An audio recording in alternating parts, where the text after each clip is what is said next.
একটা প্রশ্ন কিন্তু এখন বেশ জোরালোভাবেই উঠছে। মুস্তাফিজুর রহমান কি এখন তার ক্যারিয়ারের সেরা সময়ে আছেন? অনেকেই তো বলেন তার সেই সেন্সেশনাল অভিষেকের মতো আর কিছুই না।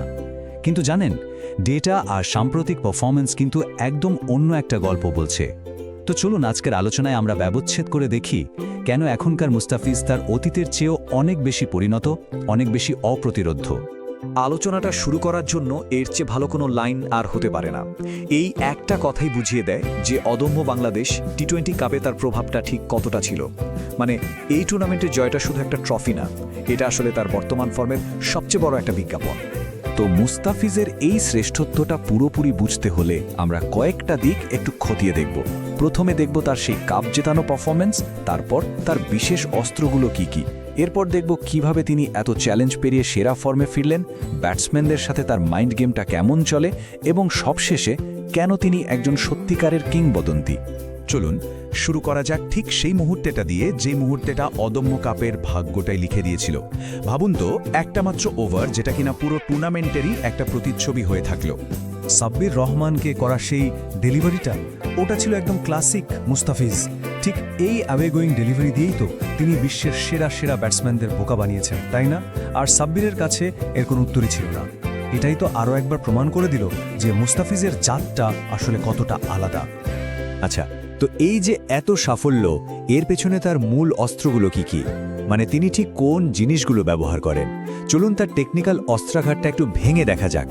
তার এখনকার সাফল্যের মূল রহস্যটা কিন্তু লুকিয়ে আছে এই 3 ধরনের ডেলিভারির একটা নিখুঁত মিশ্রণে। প্রথমত, কবজির মোচড়ে করা তার সেই সিগনেচার কাটার। দ্বিতীয়ত, সিম ব্যবহার করে করা অফ কাটার।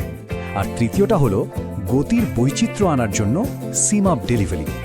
এই তিনটার এমন একটা কম্বিনেশন তিনি তৈরি করেছেন যেটা ব্যাটসম্যানদের কোনোভাবেই থিতু হতে দেয় না, সারাক্ষণ দ্বিধায় ফেলে রাখে। অনেকেই বলেন যে তার অভিষেকের বছরটাই ছিল তার পিক, কিন্তু আসল গল্পটা কিন্তু একদমই অন্যরকম।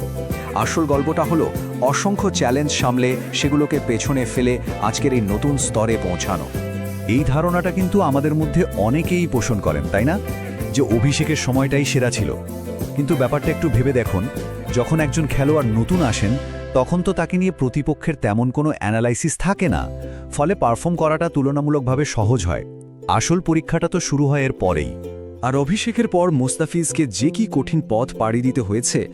প্রতিপক্ষরা তাকে নিয়ে বিস্তর গবেষণা করেছে, কাঁধে বড়সড় অস্ত্রোপচার হয়েছে, বোলিং অ্যাকশনেও পরিবর্তন আনতে হয়েছে। এই সব কিছুকে জয় করে তার আজকের এই ফর্মে ফেরাটা সত্যি বলতে এক কথায় অবিশ্বাস্য। এই তুলনাটা দেখলেই পার্থক্যটা একদম পরিষ্কার হয়ে যায়। অভিষেকের সময় শরীর ছিল ফ্রেশ, কোনো ইনজুরির ইতিহাস নেই, আর প্রতিপক্ষের কাছে তিনি ছিলেন একটা ধাঁধার মতো অজানা। আর এখন কাঁধের বড় সার্জারির পর প্রতিপক্ষের চুলচেরা বিশ্লেষণের মুখেও তিনি সফল।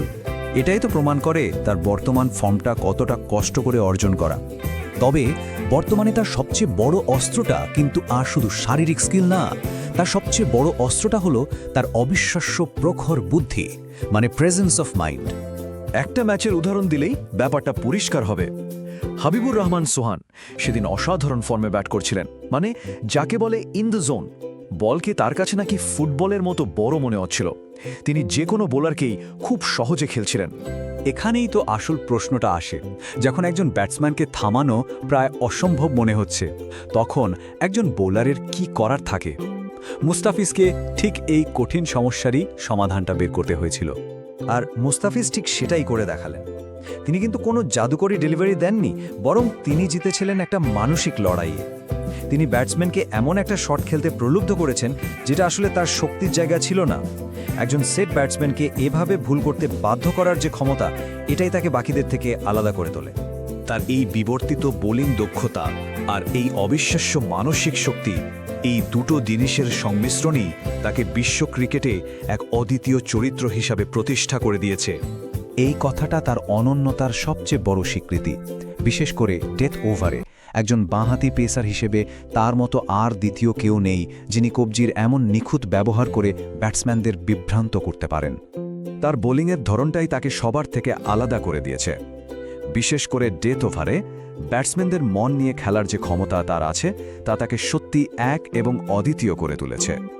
সুতরাং শেষ পর্যন্ত মূল বিষয়টা কি দাঁড়ালো? তার আসল প্রতিভাটা কিন্তু শুধু কাটার বা সিম আপ ডেলিভারিতে লুকিয়ে নেই, বরং ব্যাটসম্যানের মনস্তত্ত্ব নিয়ে খেলার যে অবিশ্বাস্য দক্ষতা, সেখানেই তিনি সেরা। তাহলে শেষে এসে একটা প্রশ্ন থেকেই যায়, একজন বোলারকে আসলে কি পরিপূর্ণ করে তোলে? শুধু শারীরিক দক্ষতা, নাকি তার সাথে প্রয়োজন হয় একটা প্রখর ক্রিকেটীয় মস্তিষ্কের? মুস্তাফিজের এই পুরো যাত্রাটা কিন্তু আমাদের সেই উত্তরটাই দেয় এবং চোখে আঙুল দিয়ে দেখিয়ে দেয় কেন তিনি একজন সত্যিকারের পরিপূর্ণ বোলার।